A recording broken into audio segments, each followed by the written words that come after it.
क्या होगा अगर आपके अंदर बेइंतहा ताकत आ जाए और एक ही दिन में तुम एक नॉर्मल इंसान से सुपर हीरो बन जाओ। ऐसा ही होता है। आज की इस कहानी में एंजो नाम के एक आदमी के साथ जब वो एक न्यूक्लियर वेस्ट में गिर जाता है, इससे उसे बहुत ज्यादा पावर्स मिल जाती है, लेकिन बाद में वो इन पावर्स का किस तरह से इस्तेमाल करता है। चलिए जानते हैं। कहानी की शुरुआत में हम एंजो चेकोटी को देखते हैं, जो कि रोम इटली में रहने वाला एक साधारण सा चोर था, जो कि अक्सर ही छोटी मोटी चोरियां करता रहता था। अब अगले सीन में हमने उसे पुलिस से बचकर एक घड़ी चुराकर भागते हुए देखा। अब पुलिस से बचने के लिए वह नदी में कूदकर एक दीवार से चिपक कर खड़ा हो गया ताकि वह पुलिस की नजर से बच जाए। खैर, पुलिस के वहां से जाने के बाद वो ऊपर चढ़ने के लिए नदी में पड़े एक बैरल पर पैर रखता है। जब उसने ऊपर चढ़ने की कोशिश करी तो बैरल के टूटने से उसका पूरा शरीर उस बैरल के अंदर मौजूद रेडियो एक्टिव वेस्ट में डूब गया। लेकिन फिर भी वह किसी तरह से खुद को संभाल कर अपने घर जाने लगा। लेकिन रास्ते में उसकी तबीयत बिगड़ने लगी। उसके मुंह से एक अजीब सा काला लिक्विड बाहर आ रहा था और घर जाकर भी उसे इसी तरह के काले लिक्विड की उल्टियां हुई और भयंकर खांसी भी हो रही थी। लेकिन अगली सुबह जब वो उठा तो उसे काफी अच्छा महसूस हो रहा था। इसके बाद वह अपने पड़ोसियों से और बाद में अपने गैंग मेंबर सर्जियो से जाकर मिला ताकि वो उस घड़ी को बेच पाए। और सर्जियो फाबियो नाम के एक गुंडे के लिए काम करता था, जो कि इतना गधा था कि उसने एक बार अपने आदमी को सिर्फ इसलिए मार दिया था क्योंकि वह गलत रंग का फोन ले आया था।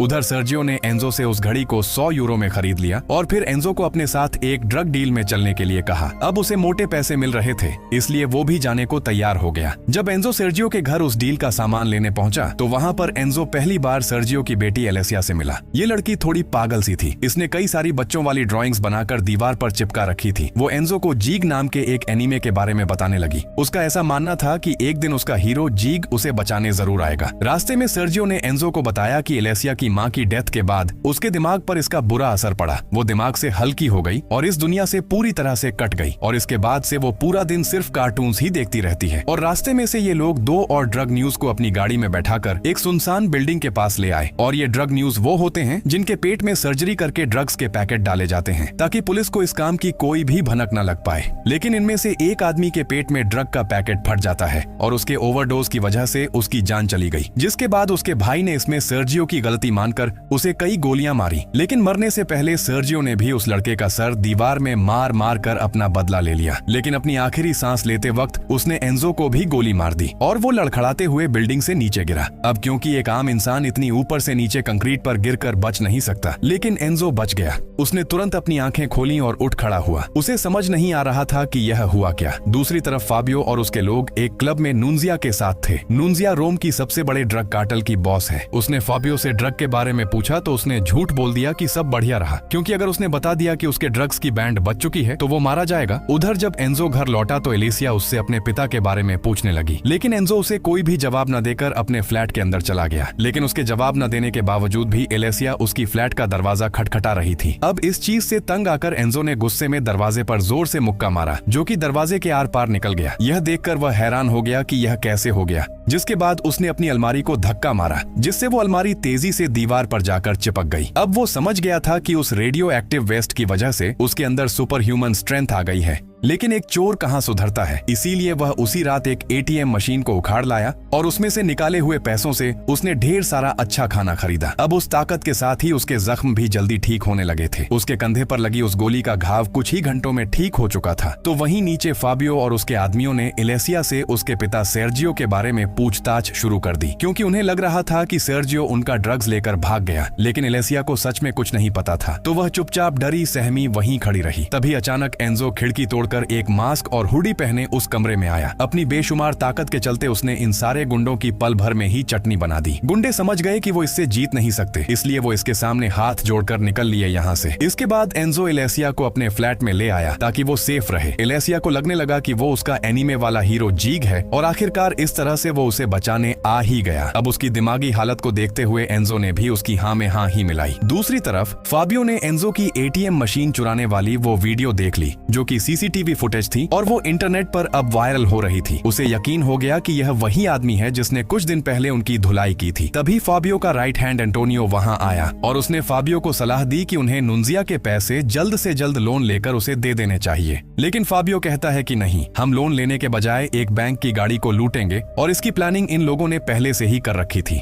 दूसरी तरफ एंजो को भी सर्जियो के डॉक्यूमेंट में उसी गाड़ी को लूटने का एक प्लान मिला। अगले दिन फाबियो और उसके बाकी के लोग अपने पूरे हथियारों के साथ साथ उस गाड़ी के आने का इंतजार करने लगे, लेकिन एंजो ने उनसे पहले ही उस गाड़ी को रोककर सब कुछ लूट लिया। फाबियो ने एंजो पर गोलीबारी भी की, लेकिन उस पर इसका कोई असर नहीं हुआ और वो बचकर यहाँ से भाग गया। अब रात में एंजो और एलिसिया ने एक साथ बैठकर एलिसिया का फेवरेट एनीमे देखा। एंजो जब थोड़ा एलिसिया के करीब आया तो वो डर गई और जोर जोर से चिल्लाकर रोने लगी। पता लगा कि उसकी बीती हुई जिंदगी में किसी ने उसे सेक्सुअली अब्यूज किया था। खैर, अब अगले दिन वो एंजो से बार बार अपने पिता को बचाने का कहने लगी। इसके बाद एंजो उसे एक बहुत बड़े बंद पार्क में लेकर आया, जिसके बाद एंजो अपनी शक्तियों का इस्तेमाल करके उसे इस जगह की राइड दिलाने लगा। दूसरी तरफ फाबियो और एंटोनियो में बहस शुरू हो गई, क्योंकि वह फाबियो से कह रहा था कि हमें नुंजिया के पैसे लोन लेकर लौटा देने चाहिए, फिर उसके लिए हमें कर्जा ही क्यों न लेना पड़े। लेकिन फाबियो उस चीज के लिए बिल्कुल तैयार नहीं था। अब फाबियो की बात न सुनने पर गुस्से में एंटोनियो पर उसने कुत्ते छोड़ दिए, जिन्होंने एंटोनियो को मार डाला। दूसरी तरफ एंजो ने एक बढ़िया मॉल से एलिसिया को एक बहुत ही खूबसूरत प्रिंसेस ड्रेस दिलवाई, जिसे कि वह हमेशा से चाहती थी। और बाद में एंजो ने एलिसिया को सर्जियो की मौत के बारे में भी बताया। वो रोते हुए बोली कि तो तुमने मेरे पिता को बचाया क्यों नहीं। वहीं दूसरी तरफ बैंक से पैसे चोरी होने की खबर हर न्यूज चैनल पर छा गई और एंजो सुपर क्रिमिनल नाम से वायरल हो गया।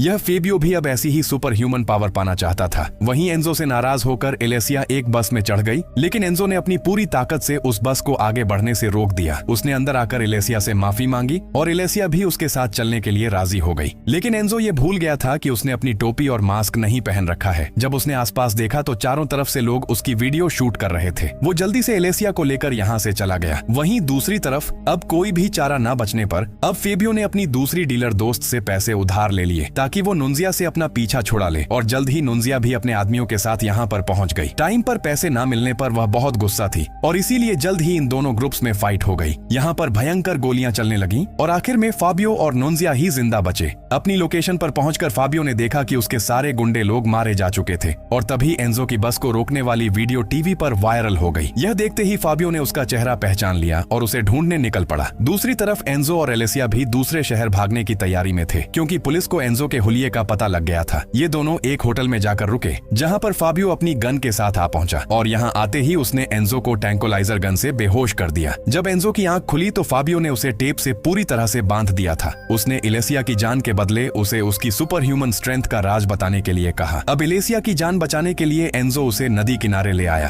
और पूरी बात समझाई, लेकिन फाबियो को उस पर यकीन नहीं हो रहा था। तभी उनकी बातचीत के दौरान ही नुंजिया भी अपने लोगों के साथ यहाँ आ गई और इन पर अंधाधुंध गोलियां चलाने लगी और इस गोलीबारी में फाबियो और एलिसिया को बहुत सारी गोलियां लगी। अपना बदला लेने के लिए नुंजिया ने फाबियो के शरीर को जलाकर नदी में फेंक दिया। अपनी आखिरी सांसें ले रही एलिसिया ने एंजो से अपनी ताकत से लोगों की मदद करने के लिए कहा। अब एंजो के शरीर में क्योंकि कितनी भी ताकत क्यों ना हो, लेकिन इस वक्त वह खुद को बहुत ही बेबस महसूस कर रहा था। अगले दिन फाबियो पानी से निकला और अब उसके शरीर में भी एंजो की तरह ही सुपर ह्यूमन स्ट्रेंथ आ चुकी थी। इसके बाद वो सीधा नुंजिया के अड्डे पर गया और वहाँ पर मौजूद सभी लोगों को मार डाला। उसने उन्हें मारते हुए अपनी वीडियो भी बनाई ताकि वो एंजो की तरह ही वायरल हो जाए। दूसरी तरफ एंजो एलिसिया की मौत के बाद हदशा होकर इधर उधर भटक रहा था। तभी अचानक वहाँ सड़क पर एक गाड़ी का एक्सीडेंट हो गया और उस जलती हुई कार से एंजो ने अपनी शक्तियों का इस्तेमाल करते हुए एक बच्ची की जान बचा ली। बच्चे की मां ने एंजो का बहुत एहसान माना। इसके बाद एंजो ने फाबियो को टीवी पर देखा, जो कि कह रहा था कि कुछ ही देर में वो बम से फ्रांस के सबसे बड़े स्टेडियम को उड़ाने वाला है, सिर्फ इसलिए क्योंकि उसका मन है, वो सिर्फ मजे के लिए ऐसा कर रहा है। एंजो जल्दी से स्टेडियम पहुंचा, जहां पर हजारों लोग मैच के शुरू होने का इंतजार कर रहे थे। पार्किंग में उसे फाबियो भी मिल गया,